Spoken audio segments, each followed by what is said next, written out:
ये कॉल सिर्फ एक सुराख नहीं बल्कि एक तरह का माइंड गेम था। बिल्कुल, एक दिमागी खेल।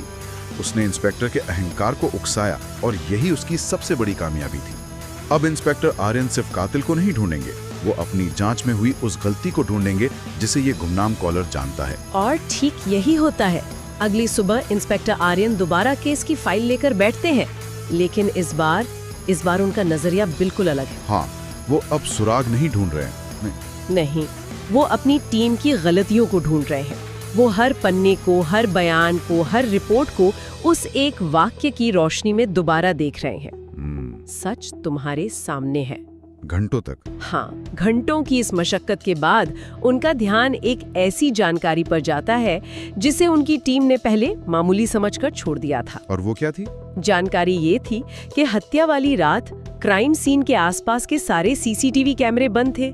ये तो सबको पता था, लेकिन उसी फाइल में एक टेलीकॉम कंपनी की एक छोटी सी रिपोर्ट थी कि उस इलाके का एक मोबाइल टावर पूरी रात पूरी क्षमता से एक्टिव था। और यहीं से खेल पलट जाता है। इसे ही हम डिजिटल फुटप्रिंट्स कहते हैं। आज के समय में कोई भी अपराधी चाहे कितनी भी होशियारी से फिजिकल सबूत मिटा दे, लेकिन अपना डिजिटल साया वो कहीं न कहीं छोड़ ही जाता है। तो सीसीटीवी का बंद होना एक तरह से एक दीवार की तरह था, लेकिन एक एक्टिव मोबाइल टावर उस दीवार में एक दरवाजे की तरह है।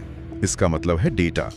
उस वक्त उस टावर की रेंज में जितने भी मोबाइल फोन एक्टिव थे, उन सब का रिकॉर्ड, उन सब की लोकेशन। हाँ, अनुमानित लोकेशन, उन फोन से की गई कॉल्स, भेजे गए मैसेज, मतलब संभावनाओं का एक पूरा नया समंदर खुल गया। तो इसका मतलब ये सीसीटीवी न होने से भी ज्यादा मजबूत सुराग था। कई मामलों में हाँ, सीसीटीवी आपको दिखाता है कि क्या हुआ, लेकिन मोबाइल टावर डेटा आपको बता सकता है कि कौन कौन वहां हो सकता था। सही बात है। ये भूसे के ढेर में सुई खोजने जैसा है, लेकिन टेक्नोलॉजी की मदद से आप उस ढेर को बहुत छोटा कर सकते हैं। इस एक जानकारी ने जांच को एक ठंडे बंद केस से एक एक्टिव, सुरागों से भरी दिशा दे दी। बिल्कुल। अब इंस्पेक्टर आर्यन और उनकी टीम के पास काम करने के लिए एक ठोस लीड थी। उन्होंने उस मोबाइल टावर का डेटा निकलवाया, जो कि आसान काम नहीं होगा। बिल्कुल नहीं। हजारों नंबर्स को फिल्टर किया गया।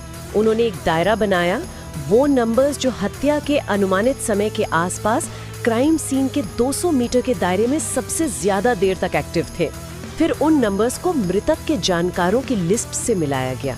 तो मतलब प्रोसेस ऑफ एलिमिनेशन। हाँ, कई घंटों की माथापच्ची के बाद लिस्ट छोटी होती गई और आखिर में एक नंबर ऐसा निकला जिसे देखकर इंस्पेक्टर आर्यन के पैरों तले जमीन खिसक गई। क्योंकि कातिल कोई अनजाना शख्स नहीं था। नहीं।